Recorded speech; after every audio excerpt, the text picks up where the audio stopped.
Once you've logged in and followed the steps to set up your account, you should get this page here. You click on this link up here, look, and you click on Education, and then you can click Join Class, put in that code, and then you'll be in your relevant class. When you're in your class, or if you're using this screen here, you'll either need to click on Create, or you'll go to here and click on Create Project. And then it will bring up this screen. You're going to click on Instrument.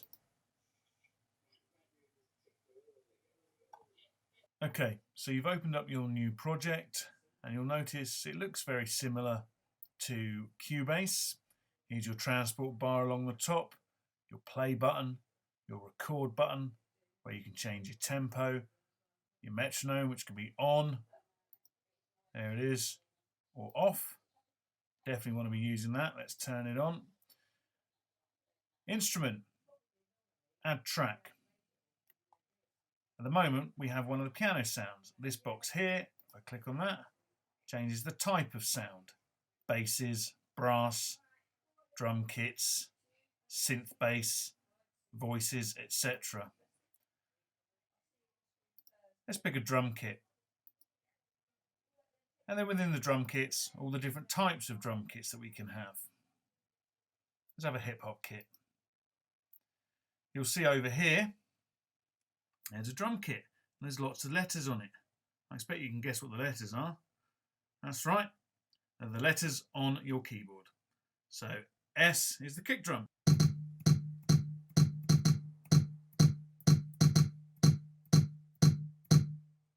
F is the snare drum. But you'll also notice there's another letter, letter G. So two types of sounds there. And you can play a drum beat.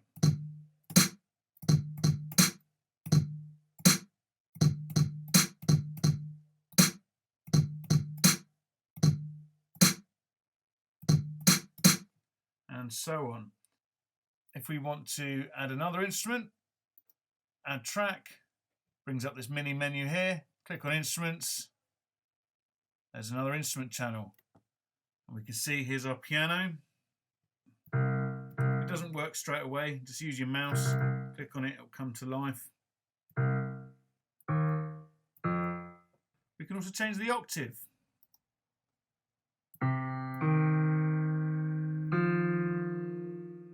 Alright, if you do have a MIDI keyboard, you can plug it in, and I believe if you're using this on an iPad, you can use the touch screen.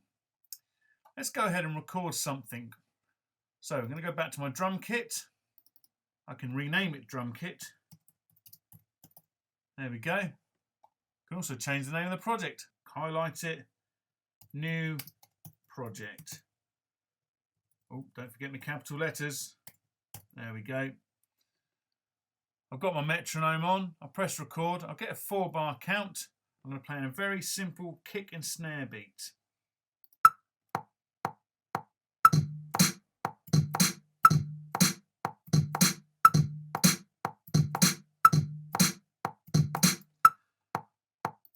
There it is. And if I double click on that, it pops up, just like it does in Cubase. Just like Cubase, I can highlight it all. I can press quantize, and it will put it where it thinks I meant to play it. If I notice here, everything's a little bit late, a little bit of lag there. So I'm going to drag it all and move it to where I want it. I could change the quantize rate. That also helps. A lot of stuff you do is in 8ths. There we go. I want to go back to my instrument where I choose my instruments. I can click on this. I've also got effects I can add. Let's add an effect to it. Let's add a rhythmic wah. Let's see what that does. Go back to the beginning, press play.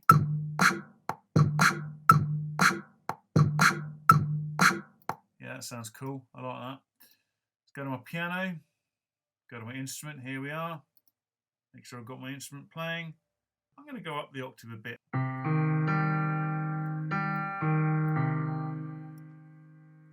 Once again, press record, you get a 4-bar count in.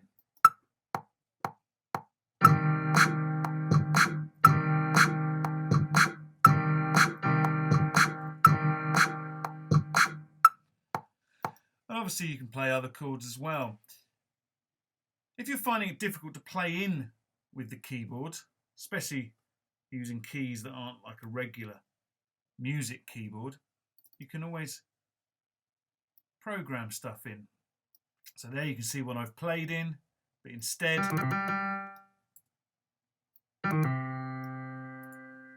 I can use the pencil tool, find the note I want, and draw it in. There's my C minor chord. Tell you what, I'm feeling a bit more cheerful than that. Let's have a C major. Highlight them all, and I can drag them out, look. There's a whole bar there, look. 1, 2, 3, 4. Now I'm on to bar 2. And I can keep drawing in my chords. Let's go to an A minor next, shall we? There's an A minor. And you'll notice, this time I've drawn it in, it's the same length as the previous note I had, so I don't even need to drag it out anymore. Oh, that's not an A minor, is it? That's a G. Silly me. So let's click on that, move it to where I intended to. There's my A.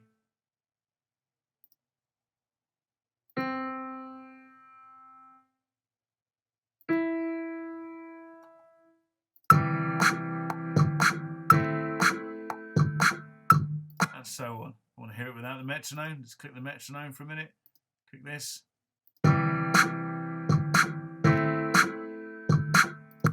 Alright. You might notice, like I've just done there, where I've added an effect, and it doesn't actually sound very good now. So I'm going to go up here. I'm going to go to the effects. You may not like the effect you've just done, so I can go into here. I can either turn it off, or I can get rid of it completely. Yeah, let's get rid of all that. Because some effects are made up of lots of different sounds. Oh, something's gone wrong there. Let's have a look. I think I've... oh yeah, silly me, look. Played this, double clicked on it. So do be careful of things like that. Even the best of us make mistakes.